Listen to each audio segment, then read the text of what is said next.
Hello, I'm Richard Chambers, and welcome to another episode in my continuing series, A View from the Audit Trail.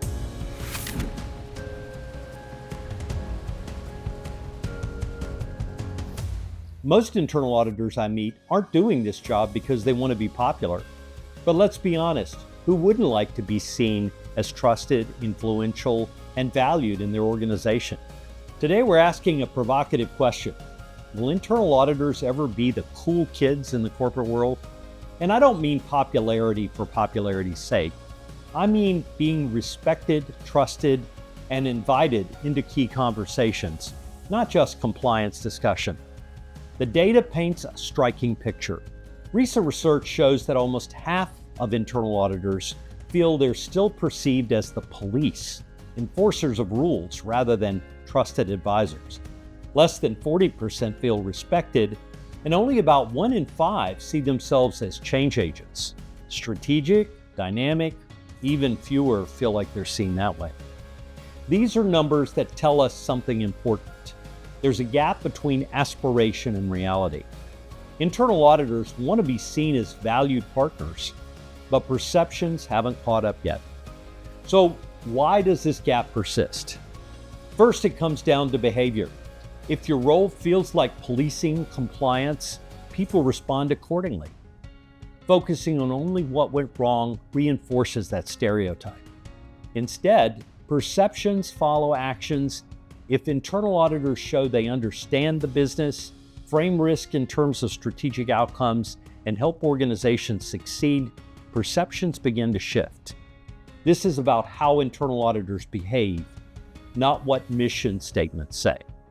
Thinking about the cool kids we knew growing up, they had confidence, capability, social skills, influence, and a voice that others listened to.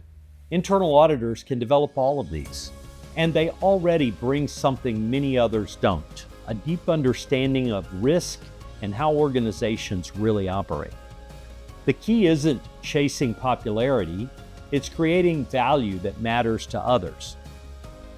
So how do internal auditors become more like those respected and influential peers?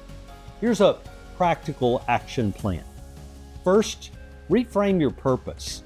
Define your work around value creation, not fault finding. Second, show empathy. Ask questions that show you understand the pressures your stakeholders are facing. Third, build business acumen. Learn how your organization creates value and speak that language. Fourth, deliver insights, not observations. Focus on causes, impacts, and outcomes, not just issues. Next, be transparent and trustworthy. Explain your thinking, your approach, and your decisions. Also, you want to communicate clearly. Lose the jargon. Speak in terms that leaders use.